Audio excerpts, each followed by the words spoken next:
ത് ആദ്യത്തെ ദിവസം വീഡിയോ എടുത്തിട്ടുണ്ടായിരുന്നെങ്കിലും ഞാൻ പുള്ളിക്കാരിയുടെ പെർമിഷൻ ഒന്നും ചോദിച്ചിട്ടില്ലായിരുന്നു. പിന്നെ ഒരു മൂന്നാമത്തെ ക്ലാസ് ഒക്കെ ആയി, കുറച്ച് അടുപ്പമൊക്കെ ആയപ്പോൾ ഞാൻ ആർഷയോട് പറഞ്ഞു, ചെറുതായിട്ട് ഞാൻ ഇൻസ്റ്റഗ്രാമിലും യൂട്യൂബിലും ഒക്കെ വീഡിയോ ഇടും, ഒരു വീഡിയോ എടുത്തോട്ടെ എന്ന് ഞാനിങ്ങനെ ചോദിച്ചു. പുള്ളിക്കാരി എടുത്തടിച്ച വായിൽ എടുത്തോ, അതിനെന്താ കുഴപ്പമില്ല എന്നൊക്കെ പറഞ്ഞു. അന്ന് തൊട്ട് പിന്നെ ഉഷാറായിട്ട് ഞാൻ വീഡിയോ ഒക്കെ എടുക്കുന്നുണ്ട് കേട്ടോ. എനിക്ക് ആഴ്ചയിൽ 2 ദിവസം ആട്ടോ ക്ലാസ് ഉള്ളത്, ശനി ഞായറും. ഒരുപാട് നാൾ ആഗ്രഹിച്ചിരുന്നിട്ട് ആയതുകൊണ്ട് തന്നെ എല്ലാ ദിവസവും ശനി ഞായറും ആവാൻ ഞാൻ നോക്കിയിരിക്കുമായിരുന്നു കേട്ടോ.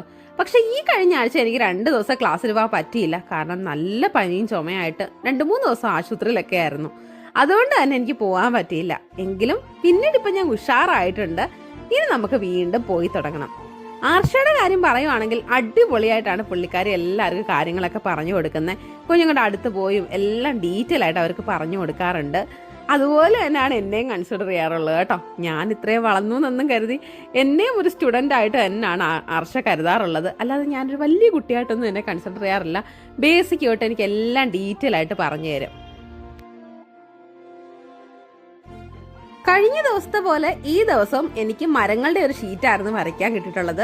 എന്റെ വാഴ എങ്ങനെയുണ്ട് മക്കളെ, പൊളിയല്ലേ? അപ്പൊ വാഴക്കല വരയ്ക്കുന്നത് എങ്ങനെയാണെന്നൊക്കെ പറഞ്ഞു തന്നു. ഇനി അത് നമുക്ക് കംപ്ലീറ്റ് ചെയ്യണം. ദാ ഇന്ന് എനിക്ക് കിട്ടിയ പുതിയ 2 കൂട്ടുകാരാണ് ഇവർ രണ്ടുപേരും. പക്ഷെ ഞാൻ പേര് മറന്നുപോയി കേട്ടോ. അടുത്ത ക്ലാസ്സിൽ ഞാൻ ഇവരുടെ പേര് പറയാം. അങ്ങനെ നമ്മൾ വാഴക്കുലയൊക്കെ കംപ്ലീറ്റ് ചെയ്തിട്ടുണ്ട്. ഇനി നമുക്കിത് നമ്മുടെ ആർഷ ടീച്ചറിനെ കൊണ്ട് കാണിക്കണം. ദോ അവിടാണ് ആർഷ ഇരിക്കുന്നത്, അവിടെ കൊണ്ടുപോയി ഇത് കാണിക്കാം.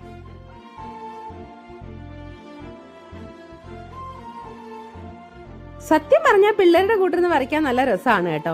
ഇത്രയും ഏജുള്ള ഞാൻ അവരുടെ കൂട്ടിരുന്ന് വരച്ചപ്പം ആദ്യം ഒരു കൗതുകത്തോടൊക്കെയാണ് അവരെന്നെ നോക്കിയത്. പിന്നെ അവരത് അക്സെപ്റ്റ് ചെയ്ത് എന്നെയും അവരിൽ ഒരാളാക്കി. അതുകൊണ്ടാണ് ഇങ്ങനെ ബ്രേക്ക് ടൈമിൽ ഇടയ്ക്ക് ഫ്രൂട്ട്സും സ്നാക്സും ഒക്കെ കിട്ടാറുള്ളത്. അടുത്ത ക്ലാസ്സിൽ എന്തായാലും ഇവർക്ക് എന്തെങ്കിലും മേടിച്ചോണ്ട് കൊടുക്കണം എന്നൊക്കെ കരുതി തന്നെയാണ് ഞാനിത് കഴിച്ചോണ്ടിരുന്നത്. പക്ഷെ തൊട്ടടുത്ത ക്ലാസ്സിൽ ഞാൻ ചെന്നപ്പം മേടിക്കാനൊക്കെ മറന്നു പോയിട്ടുണ്ടായിരുന്നു. അതൊക്കെ അടുത്ത ക്ലാസ്സിലെ വിശേഷത്തിന് കൂടെ പറയാം. അങ്ങനെ ഇന്നത്തെ ഡ്രോയിങ് ക്ലാസ് എൻ്റെത് കഴിഞ്ഞിട്ടുണ്ട്. അവര് 10:30-11 ബാച്ചായിട്ടാണ് വന്നത് കേട്ടോ. അതുകൊണ്ട് ഞാൻ പോവുകയാണ്. അവരെനിക്ക് ടാറ്റയൊക്കെ തന്നു വിടുകയാണ് കേട്ടോ. ഇന്ന് ഞാൻ ഭയങ്കര ഹാപ്പി ആയിരുന്നു. കാരണം എനിക്ക് ഫ്രണ്ട്സിനെയൊക്കെ കിട്ടിയ ദിവസമല്ലേ.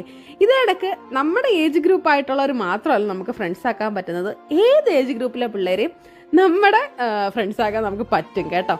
ഞാൻ വീട്ടിൽ ചെന്നപ്പം സൺഡേ ആയതുകൊണ്ട് തന്നെ ഏട്ടൻ എണ്ണീറ്റിട്ടേ ഇല്ലായിരുന്നു. 12 മണിക്കാണ് ഞാൻ വീട്ടിൽ ചെന്നത്.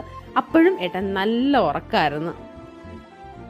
ഇത് വീഡിയോയിൽ എടുത്തിട്ടാൽ എന്നെ ഇനി വീട്ടിൽ കയറ്റത്തില്ലെന്നാണ് പറഞ്ഞേക്കുന്നത്. എങ്കിലും ഞാനതെല്ലാം വീഡിയോ എടുത്ത് ഇട്ടിട്ടുണ്ട്. ഇനി എന്താകുമോ എന്തോ.